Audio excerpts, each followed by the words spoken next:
أعوذ بالله من الشيطان الرجيم. قالوا إنا تطيرنا بكم لئن لم تنتهوا لنرجمنكم وليمسنكم منا عذاب أليم.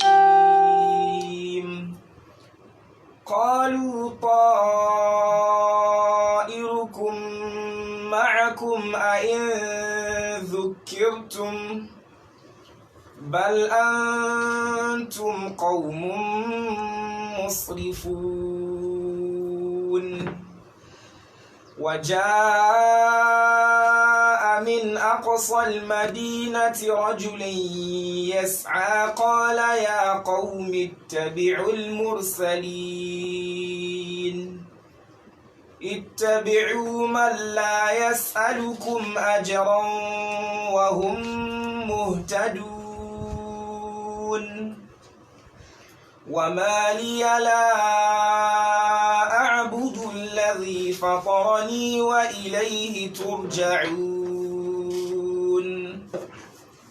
أأتخذ من دونه آلهة إن يردني الرحمن بضر لا تغن عني شفاعتهم شيئا ولا ينقذون.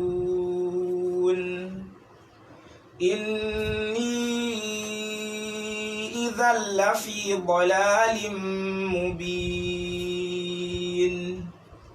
إني آمنت بربكم فاسمعون. قيل ادخل الجنة قال يا ليت قومي يعلمون بما غفر لي ربي وجعلني من المكرمين. أعوذ بالله من الشيطان الرجيم. بسم الله الرحمن الرحيم. الحمد لله رب العالمين الرحمن الرحيم مالك يوم الدين وبه نستعين والعاقبة للمتقين ولا عدوان إلا على الظالمين. أشهد أن لا إله إلا الله وحده لا شريك له وأشهد أن نبينا محمدا عبده ورسوله صلى الله عليه وسلم من خلقه وحبيبه أدى الأمانة وبلغ الرسالة ونصح للأمة وكشف الله به الغمة وعبد ربه حتى أتاه اليقين صلوات ربه وسلامه عليه وعلى سائر الأنبياء والرسل وعلى آله وصحابته فأحينا اللهم على سنته آمين وأمتنا على ملته آمين واحشرنا في زمرته آمين مع الذين أنعمت عليهم من النبيين والصديقين والشهداء والصالحين آمين وحسن أولئك رفيقا. آمين. سبحانك لا علم لنا إلا ما علمتنا إنك أنت العليم الحكيم. آمين. رب اشرح لي صدري ويسر لي أمري آمين واحلل عقدة من لساني يفقه قولي. آمين. السلام عليكم ورحمة الله وبركاته. وعليكم السلام ورحمة الله وبركاته. Ọpẹ́ ni fún Ọlọ́run. Alhamdulillah. Adúpẹ́ náà ní ẹ̀kan sí. Alhamdulillah. Adúpẹ́ atọ́pẹ́ dá aṣọ́balá jẹ́ pé. Alhamdulillahi Rabbil Alamin. Ọlọ́run bá mọ́ṣẹ́ àgbà ọpẹ́ wa. Àmín. Atọ́rọ ìkẹ́ àti ìgẹ̀ fún ànábì wa Muhammad Sallallahu alaihi wasallam. àti àwọn ará ilé ànábì àti àwọn sàbí ànábì àdúgbò àwọn tó fi dáadáa tẹ̀lé àtàwọn àfáàrí tí wọ́n fi dáadáa tẹ̀lé kọ́nàjà náà wà nù wọn. Àmín. Ọlọ́run bá bẹ̀ ọ́ jẹ́ kí a máa ṣẹ̀mí lórí ìlànà ànábì, jẹ́ kí a kú sórí ìlànà ànábì, gbé wa dìde sínú ìjọ ànábì, káwá bá ànábì wọlé ọlá, kábà wọlé ọlá. Tó bá di ọjọ́ tí wọ́n máa lé àwọn èèyàn kan padà lẹ́yìn ànábì nígbà tó bá ń lọ síbi haudu rẹ̀, ọlọ́mọdé àwa nù wọn. La hawla wala quwwata illa billah. A tún dúpẹ́ fọ́lọ́run ibi tí a bá Ramadan dé báyìí. tí à ń da free lọ sálẹ̀ ọlọ́mọṣàjà gúnlẹ̀ láyọ̀ gbogbo àwa tí à ń sọ̀rọ̀ ọlọ́run àwa tí à ń gbọ́ ọlọ́run ọba àlekẹ́ọ́lá mọ́dún wa nílàdá ìláyà àti lọ́run. Àmín. Gẹ́gẹ́ bí ètò tafsiri yìí Suratu Yasin òun náà ni a wà ibi tí a sì fi ọ̀rọ̀ náà tì sí ní àná òun náà ni àyà ẹlẹ́ẹ̀kọkànléníogún nínú rẹ̀ níbi tí ọ̀rọ̀ ti di pé arákùnrin náà tí ó jẹ́ ẹni ọlọ́run tí ó gba àwọn òjíṣẹ́ ọlọ́run bá gbọ́ tó wá gbọ́ wípé nínú ìlú láàrin gbùngbùn ìlú ibi tí àwọn èèyàn pàtàkì wà àwọn abì nínú ìlú wà àwọn olówó ìlú wà àwọn ọlọ́lá ìlú wà tí àwọn òjíṣẹ́ ọlọ́run yìí wá lọ ń jíṣẹ́ ọlọ́run bá fún wọn ń bẹ̀ wọ́n ti tako àwọn òjíṣẹ́ ọlọ́run yìí ibi tán wá bọ́rọ̀ wọn já ni pé wọ́n fẹ́ pa àwọn òjíṣẹ́ ọlọ́run wọ́n fẹ́ fìyà jẹ àwọn òjíṣẹ́ ọlọ́run lára wa ta láti ọ̀nà tó jìnnà òpin ìlú lọ́hùn lóko ìlú lẹ́yìn kùlé ìlú òyìnbọ́lá ń ṣe ròyìn ẹ̀ ní aqsal madina. وجاء من أقصى المدينة رجل يسعى. ọlọ́ni láti tẹfẹ́tẹfẹ́ ibi tó jìnnà sí àárín ìlú tó jìnnà jù sáàárín ìlú aqsal madina ẹ̀nà qasin ó jìnnà nù pé aqsal madina ada ismu tafdil pé òun ló ó jìnnà jù tó jìnnà jù sílùú ibẹ̀ ló ti ń bọ̀ àdẹ̀sọ fún wa lánàá pé ìdí tọ́lọ́run fi kọ́kọ́ dákọ̀ ibi tó ti ń bọ̀ kó tó di pé ó dákọ̀ ẹni tí ń bọ̀ gangan yàtọ̀ sí bó ṣe wá nínú sátò Qasas ó ní pé ọlọ́run fẹ́ fi yin ibi tó ti ń bọ̀ ni pé àwọn ará ibi tí ti ń bọ̀ wọ́n nípò lọ́dọ̀ ọlọ́run tó ráwọn náà kọ́ gba òjíṣẹ́ ọlọ́run gbọ́ ọlọ́run wa sọ ibi tí ti ń bọ̀ kó tó dákọ̀ òun gangan ara ló ta o ìwà mọ́ bọ̀ rẹ̀ gan kò tó kí ṣe wọ́ọ́rọ́wọ́ yẹ́sàn án ń pọ̀ ṣẹ̀ṣẹ̀ bọ̀ ni ọ̀rọ̀ ń ká lára ara yóò bá lè mọ̀ pé kí nǹkan mọ́ ti dàrú kóhun tó débẹ̀ wọ́n ní ẹ̀rí ń bẹ̀rẹ̀ pé a máa ń yára ṣe tó bá dáa ni a kì í lọ́ra lọ ṣe mi tó bá dáa gbàtọ́ lọ ní ká máa lọ sí jímọ̀nà tó wá pè ní jí wọ́n ní yá abẹ́ lẹ́bí náà. fas'aw ila dhikrillahi wa dharul bay'.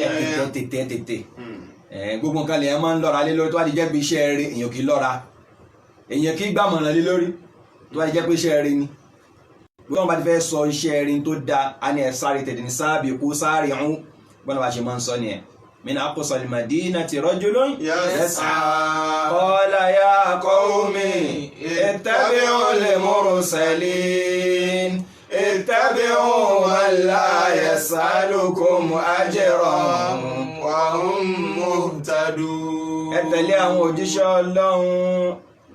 ọlọ́run tọ́lọ́run bá rán sí ń rè ẹjá tẹ̀lé wọn àwọn òjíṣẹ́ ọlọ́run bá yín tẹ́ fi wá mọ̀ pé ẹni ọlọ́run ni wọ́n iṣẹ́ ọlọ́run ni wọ́n jẹ́ wọn ò jẹ́ṣẹ́ ara wọn ó ní pé wọn ò tọrọ nǹkan kan lọ́wọ́ yín wọn ò béèrè owó ọ̀yà wọn ò béèrè ẹ̀bùn wọn ò béèrè ọ̀rọ̀ kankan naf'un dunyawi la yanjarru ilayhim min da'watihim iyyakum naf'un dunyawi àǹfààní ilé ayé kan ò ní jẹ́ tiwọn kí láwọn àǹfààní ilé ayé náà tá ń pè ní ajẹ́rọ́n wọn ní ó lè jẹ́ mal owó ó lè jẹ́ já iyì ó sì lè jẹ́ ri'asa àbí ipò ẹ̀já ṣáájú ẹlòmíì tẹ́ bá rí tó bá ń ṣakitiyan báwọn ni òun wà nǹkan kan nù ìgbẹ́ ọ̀rọ̀ tó fi ká lára yìí òun wà nǹkan kan lábẹ́rẹ̀ ni àwọn tó wá ń bá sọ̀rọ̀ yìí ní àwọn tó yẹ pé ayé ti múmú láyà àwọn ọmọ iṣẹ́ nǹkan torí nǹkan kan àfi torí owó lárákùnrin a sọ pé ẹ má rò pé tó gbajúmọ̀ láàrin ìlú pé ìtẹ́yún kálukú jẹ ní wákàkí náà ló sún àwọn ilé náà dé ibi o la yasalukum ajra wa hum muhtadun. àwọn tí pé wọn ò béèrè kankan lọ́wọ́ yín hum muhtadun ẹ wò wọ́n ayé wọn smooth ayé wọn wà guided ẹni ìmọ̀nà ni wọ́n ẹni tí ò kìí ṣe yàn burúkú ni wọ́n kìí ṣe ẹni pálapàla kìí ṣe ẹni pátipàti ẹni tí ó bá pèpè sójú ọ̀nà ọlọ́run wọ́n gbọ́dọ̀ máa rí ìmọ̀nà ní òṣèmí ẹ̀. Allahu Akbar.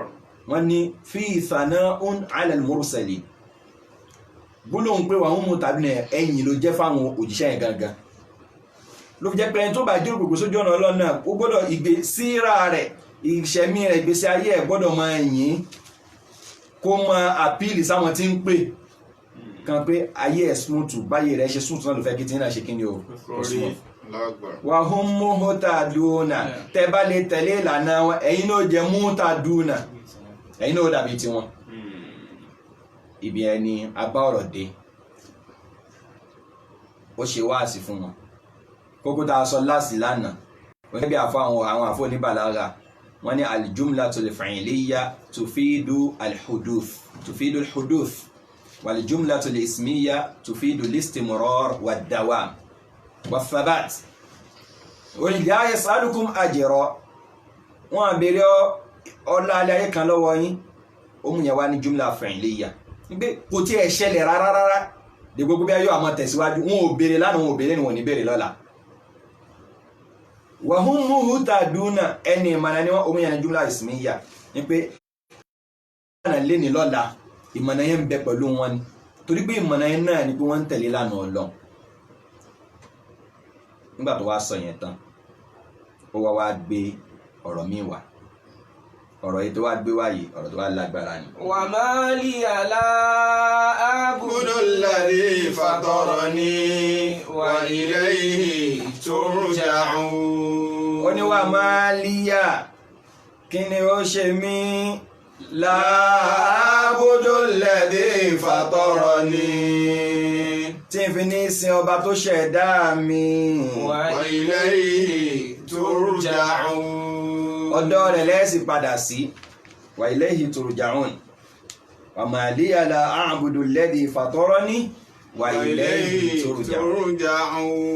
Ó wá mú wá ní istifham ó mú wá ní béèrè ma liya kí ló máa ṣẹlẹ̀ sí àwọn ló fẹ́ bá wí ó wá tí ọ̀rọ̀ sọ́dọ̀ ara rẹ̀ ẹ̀kọ́ ń bẹ nínú ẹ̀kọ́ dáwà bí ẹ ṣe máa ń pè èèyàn sójú ọ̀nà Ọlọ́run ọba ó ń bẹ nínú ìtàn ìṣẹ̀mí arákùnrin bó ṣe bá wọn ìjọ rẹ̀ bó ṣe bá wọn sọ̀rọ̀ àti tí ó jórí kòkòrò oríire fún wọn ó sọ pé kọ́wùmí ìyá kọ́mí ẹ̀yìn ìjọ mi tó ń tọ́ka sí pé ẹni tó nífẹ̀ẹ́ ìlú ẹ̀ tó nífẹ̀ẹ́ àwọn èèyàn rẹ̀ mo yẹn fẹ́ oríire fún ara mi mo fẹ́ oríire fẹ́yìn náà nígbà tó tún wá fẹ́ pè wọ́n àwọn tó fẹ́ pè tó fẹ́ bá sọ̀rọ̀ àwọn tán jùlọ ni wọ́n jùlọ lówó wọ́n jùlọ nípò wọ́n jùlọ níyì àwọn alágbára ni onígbéraga ni wọ́n ti ṣe tán láti ṣègbéraga sọ́lọ́ ṣègbéraga lójíṣẹ́ Ọlọ́run wọ́n fẹ́ pa àwọn òjíṣẹ́ Ọlọ́run so ó gba kéèyàn gba ẹ̀sọ̀ báwọn ṣe kíni o báwọn sọ̀rọ̀ bọ́nà ṣe máa ní ká báwọn tó bá jù wá lọ sọ̀rọ̀ ni àwọn tó bá jẹ́ lágbára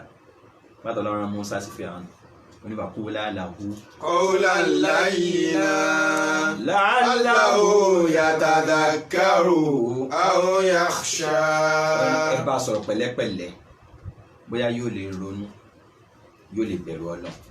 Ìgbà míì pọ́blẹ́mù wà lọ́dọ̀ ẹni tí ń ṣe wáàsí kì í ṣọ́dọ̀ ẹni tí ó ń gbọ́ wáàsí ní pọ́blẹ́mù wà àgbékalẹ̀ yẹn ò fààyè gba kí wọ́n tẹ́tí gbọ́ ìbò pé wọ́n ronú sí ìbò wọn wà jẹ́ pé ló jẹ́ pé wọ́n bá ń sọ̀rọ̀ nípa balagul mubin oníwàásí gbọ́dọ̀ yẹra rẹ̀ wò pé bó mo ṣe ń sọ ṣé ìṣọ́dọ̀ mi ní pọ́blẹ́mù wà ẹ wá wẹ̀kọ́ oníwà máa lìyà àwọn ló fẹ́ bá wí o ó wá ń bára rẹ̀ wí wa máa lìyà láàbùdó alladhi fatarani.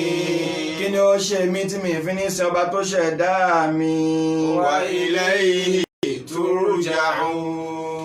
ọ̀dọ̀ ẹ̀ lẹ́sìn padà sí ẹni ó mọ̀ ọ̀rọ̀ ẹ̀ wá ní istifham ìbéèrè lẹ́tọ́ ni máa náfíù nìyẹn náà fìyà kí ni líyà ló ṣe mí kí ló rọ́lù mi kí ni ó máa dààmú mi but ìbéèrè yẹn kò ní di èsì ìtumọ̀ ẹ̀ ni pé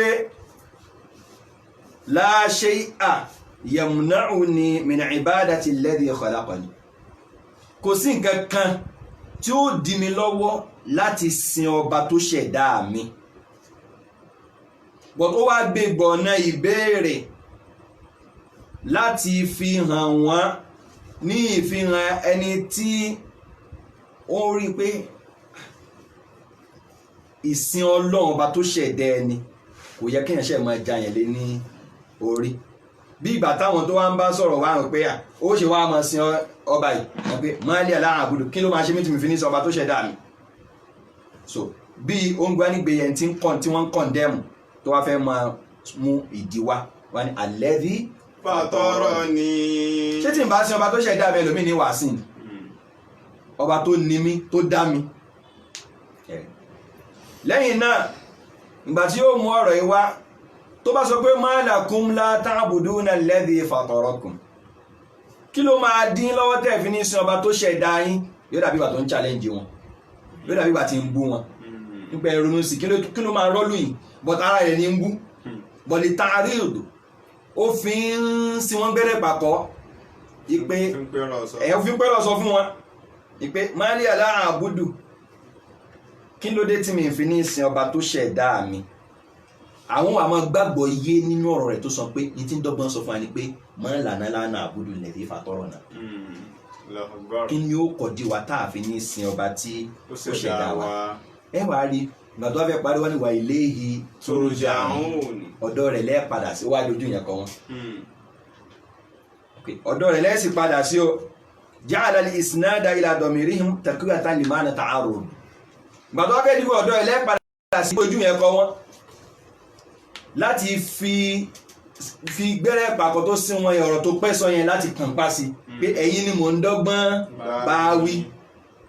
Àmàlíyà láàbùdó alladhi fatarani wa ilayhi turja'un. Àmógbé wá bó ṣe gbé wá nítorí pé ó fẹ́ àpíà ní àpíà ránṣẹ́ ẹni tí ń ṣèkìlọ̀ fúnra ara rẹ̀, tó ẹgbẹ́ lábẹ́ ṣèkìlọ̀ fúnra ara rẹ̀ náà ń ṣèkìlọ̀ fún àwọn èèyàn rẹ̀ liyatalattafa bihim, láti jẹ́ kí ọ̀rọ̀ yẹn lè bá àpíìlì sí wọn, kó lè bá àfi pẹ̀lẹ́pẹ̀lẹ́ bá wọn sọ, kó má dàbí wà pé eléyìí máa ń challenge wa ẹnu ẹ̀ mọ̀ gbọ̀rọ̀ wayudari ahùn, ó dọ́gbọ́n ṣe kí ni ó ń dẹ wọ́n sínú ọ̀rọ̀ rẹ̀ tí ó fẹ́ gbé fún wọn kí wọ́n lè bá gbọ́n tó fẹ́ sọ aláwájíhí láàyò sí rọ̀gọ̀dọ̀ bàgún lọ́ní mẹ́tọ̀dù tó yẹ pé kò ní bí wọn ní inú. Kí sọ pé mo ti ṣe wá sínú o tẹ́wọ́ fẹ́ kẹ́ ẹ gbọ́ mo ìbí ṣàti sọ ti tèmi. Ara o gbọ́dọ̀ sọ ní ọ̀nà tí ó yẹ pé tí mo ń bẹ láníyàn rẹ pé kí wọ́n gbọ́ kán gbà ní ó tẹ́ mi lọ́rùn jù, torí pé kìí ṣe pé kó lè bá jèrè ọ̀rọ̀ lára wọn ló fi ń ṣe wáàsí fún wọn, torí pé kán lè bá aṣoríire látara wáàsí yẹn ló fi ń ṣe wáàsí.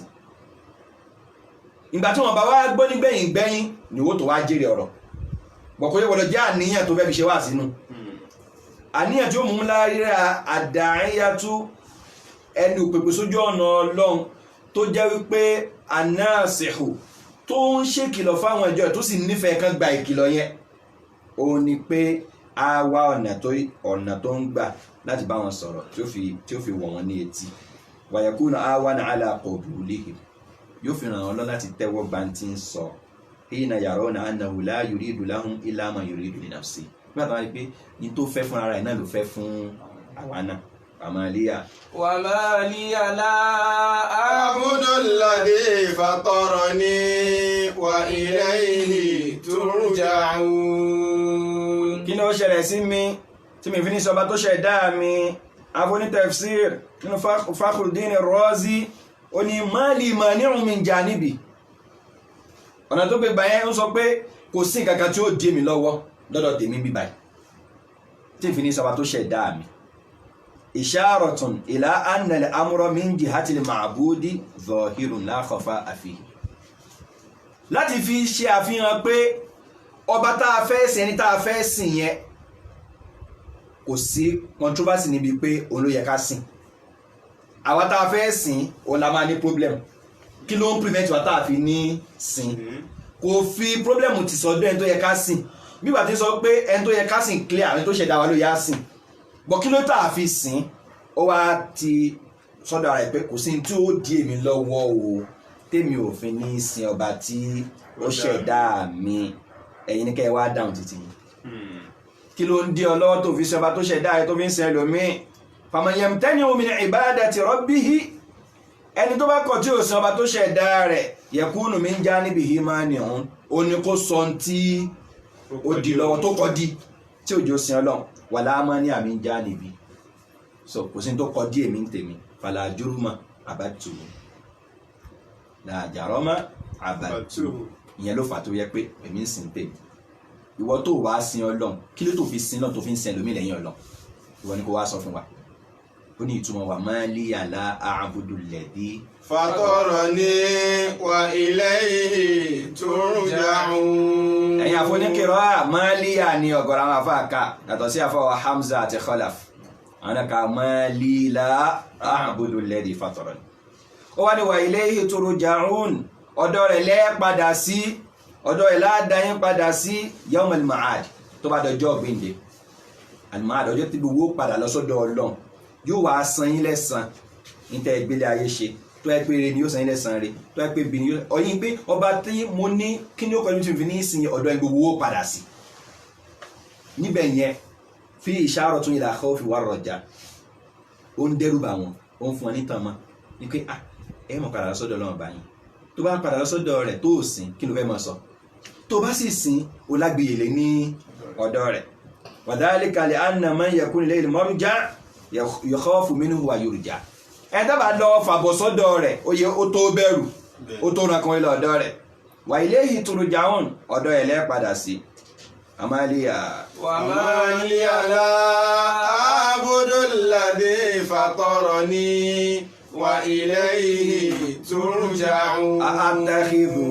Atakhidhu min dunihi alihatan. ṣé ìwà máa wá jọ́sìn fún nǹkan min dunihi tó yàtọ̀ sí Ọlọ́run kí ni tí máa mọ́ wá jọ́sìn fún tí máa mú ní ọba tí máa sin alihatan àwọn òòṣà tẹ́yìn ń pè lọ́lọ́run ṣoníwà máa sìn lẹ́yìn Ọlọ́run.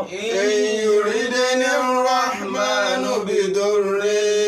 tí Ọlọ́run ọba Rahman tẹ́ dákọ̀ fáwọn òjíṣẹ́ Ọlọ́run tẹ́yìn náà mọ́ ọba tí ń jẹ́ Rahman àbí wọ́n dákọ̀ Rahman ní ọmọ anzala Rahman min shay wọ́n ní yuridini rahmanu Ọlọ́run ọba Rahman ọba aláàánú bó jẹ́ pé aláàánú ni àmọ́ tó bá wá gbèrò dòrè ìnira kan àdánwò kan tó bá gbèrò rẹ̀ rò mí. látòkùn ní àní shafa'atuhum shay'a. àwọn tẹ́ gbé kalẹ̀ tẹ́ ń sìn lẹ́yìn Ọlọ́run yìí ẹ̀bẹ̀ wọn ò lè ràn mí lọ́wọ́ láti gbà mí lẹ̀ nínú ìyà Ọlọ́run. wala yunqidhun. tí bá wá wọnú ìyà náà wọn ò lè yọ mí kò ń bẹ. ẹ̀rí tawhid báyìí wọ́n ní liyatimma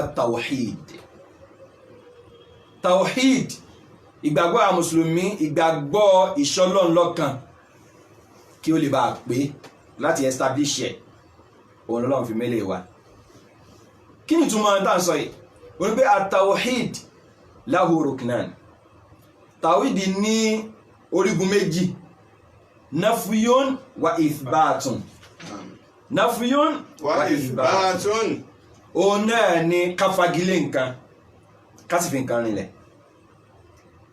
ìfẹ́ Ọlọ́run ọba rinlẹ̀ pé òun lọ́ba tó yẹ ká sìn ithbatu nìyẹn ìfagilé gbogbo tó mẹ́dẹ́yàn tún ń sìn lẹ́yìn Ọlọ́run nafiyu nìyẹn wípé ẹni kò lè jẹ́ muwahid olùṣẹ́ Ọlọ́run ọba lọ́kan àbí tó bá yọ kó nínú ẹ̀mí ẹ̀ tó yọ kó lọ́pọlọ rẹ̀ tó yọ kó nínú ọ̀rọ̀ ẹnu ẹ̀ tó yọ kó nínú ìṣe rẹ̀ ẹ̀sìn rẹ̀ ìwà rẹ̀ ìmọ̀ fi rinlẹ̀ pé ẹnìkan tún ń bẹ tó yẹ ká máa sìn lẹ́yìn Ọlọ́run.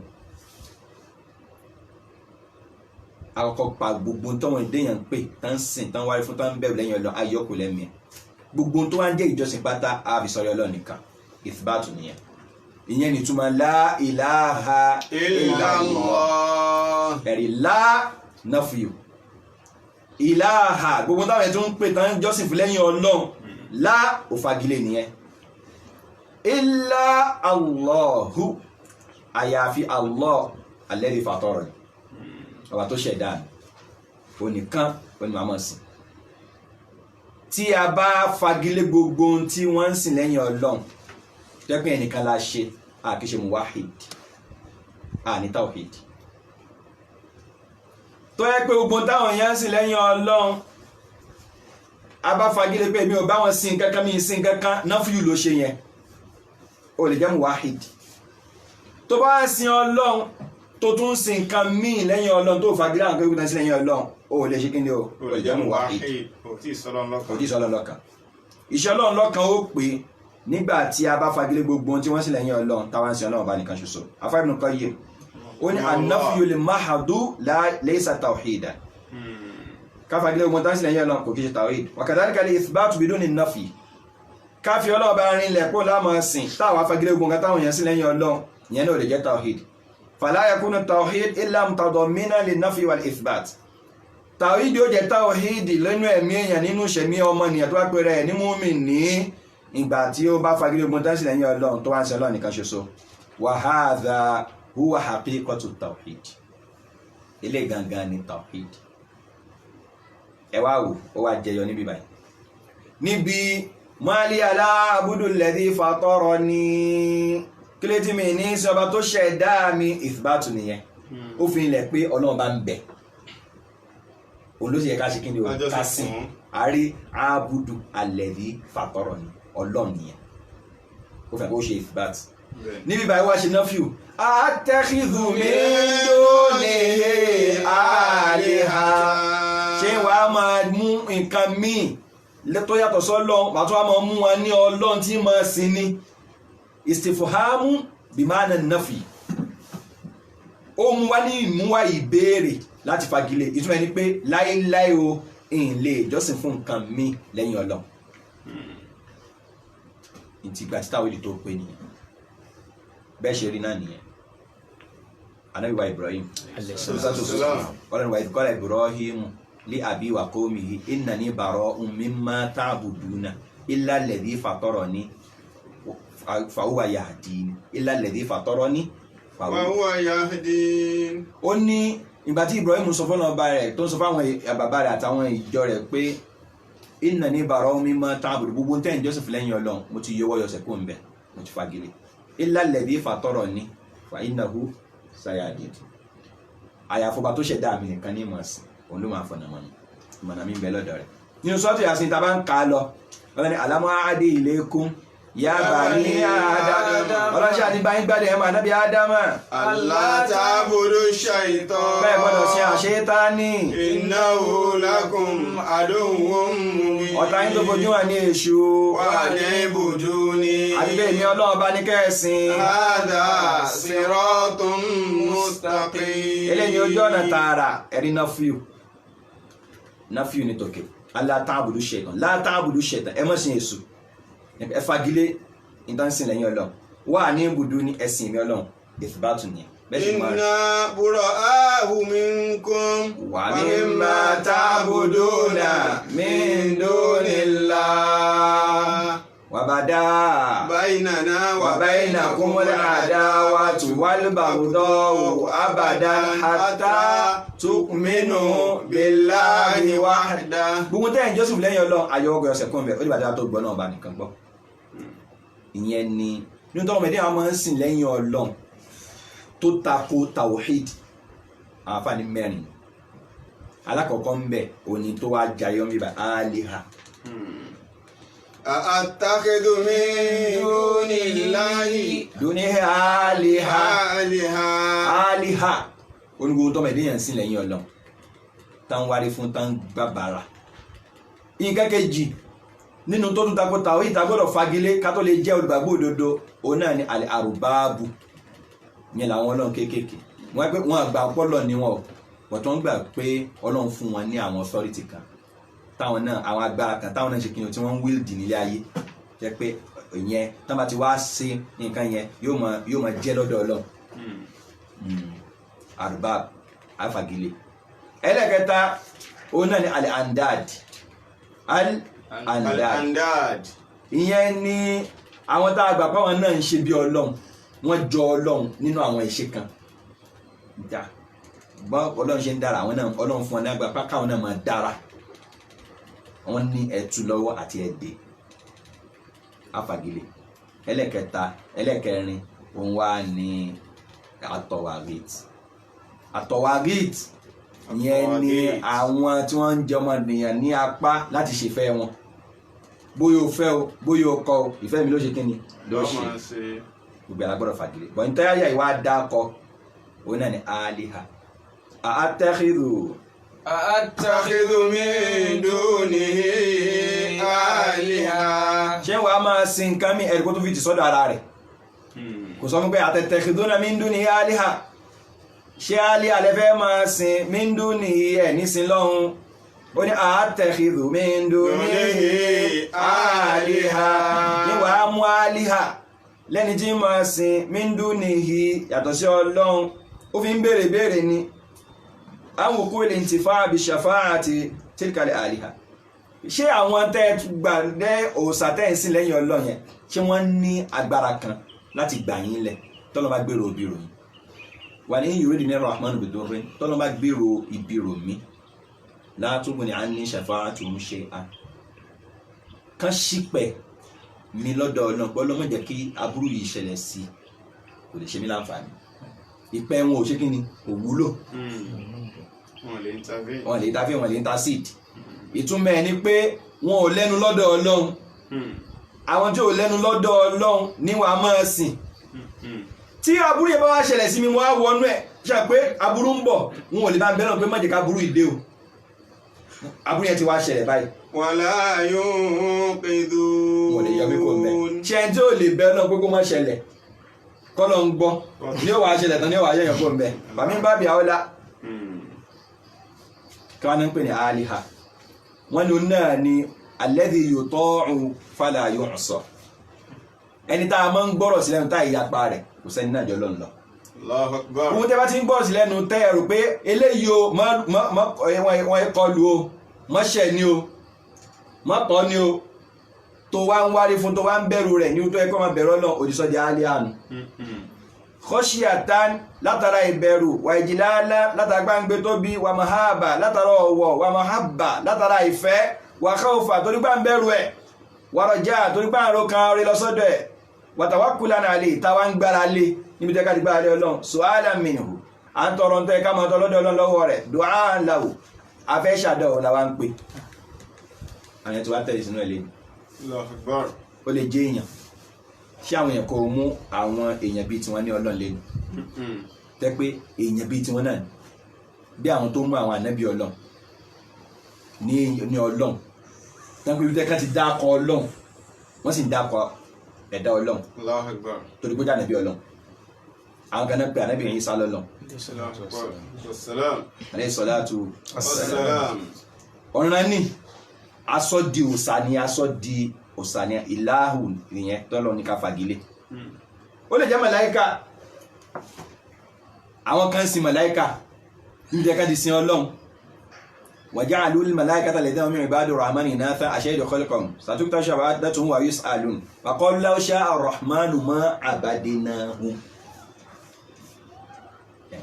wọ́n lẹ́ àbàtí sí wọn lọ́nà ní àmà sí wọn Ọlọ́run yọ̀dá kásẹ̀ ní kankan lẹ́yìn rẹ̀ àwọn ní àlìjẹnú ní àlìhà tí wọn وأنه كان رجال من الإنس يعوذون برجال من الجن فزادوهم رهقا àwọn kan ló ń sá di èṣù wọn lọ sáde àjẹnú náà ọmọ ẹdẹ èèyàn wọn tún padà kàgbà kó lọ́dọ̀ wọn ni.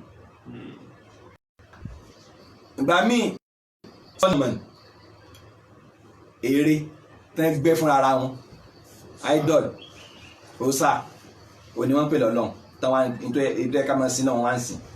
ìgbà míì hajaron òkúta ṣájàrọ̀ igi ìgbà míì ó lè jẹ́ jamada nǹkan bọ́rọ̀ gidi odò àmì òòrùn àwọn míì ìmọ́lẹ̀ àmì òkùnkùn hayawanan màálù àwọn kan èkúté abẹ́yìn orí ni tán jẹ́ pé èkúté ni wọ́n ń sìn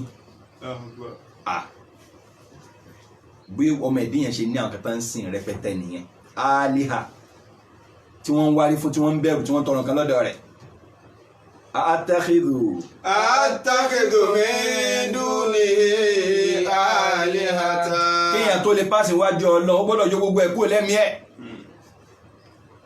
Ìgbà míì látara ìfẹ́, ìgbà míì látara ìbẹ̀rù. Ẹ sì nínú àṣà wa nílẹ̀ Yorùbá ń bí báyìí. Gbogbo nǹkan tó bá ti rí pé kíní yìí ó jẹ́ nǹkan èèmọ̀ àbí ẹ̀dá rẹ̀ special la mọ́ attribute divinity mọ̀.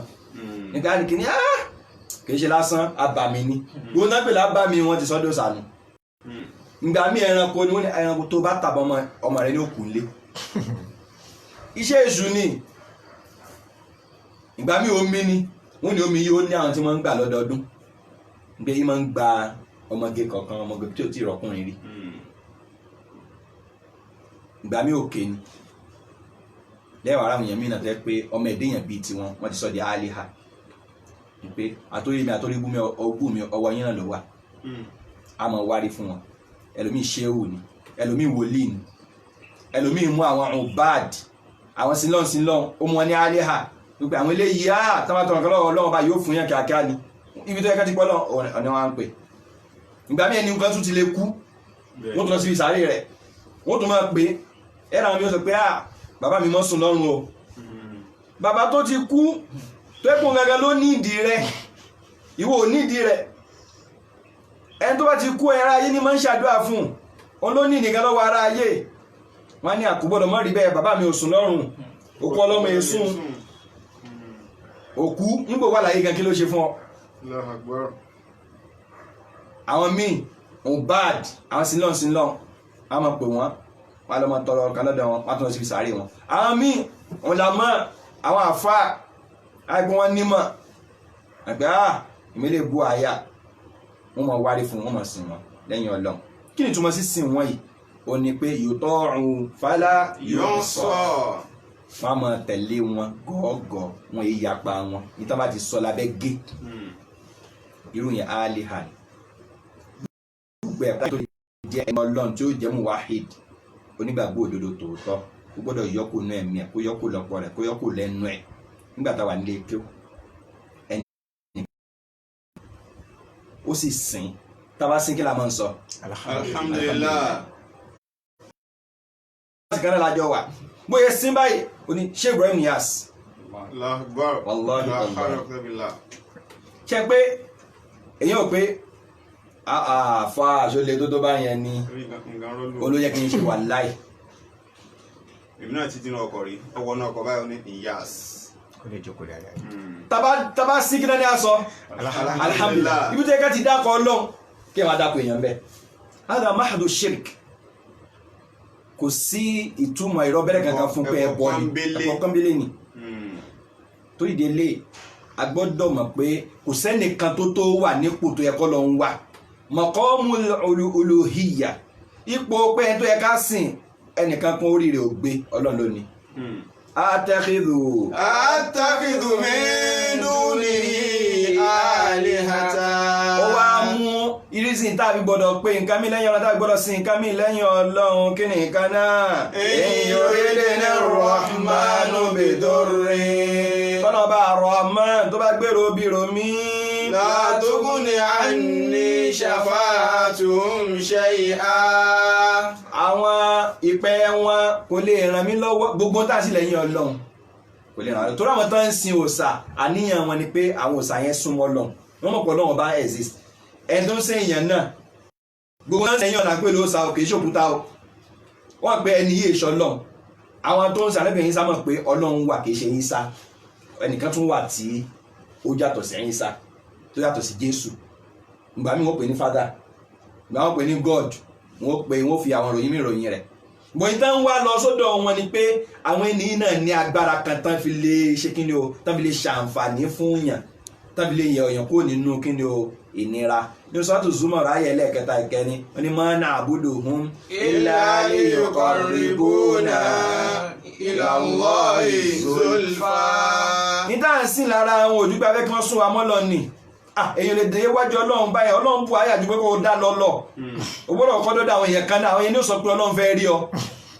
àwọn èèyàn ní ó sọ pé Ọlọ́run ní ìdí àwọn èèyàn ní ó bọ́ sọ fọ́lọ́run pé bá a gba ọkùnrin wọlé àwọn ohun ọkọ̀ tú ọ kọ́lọ́run tó tú ọ Allahu Akbar.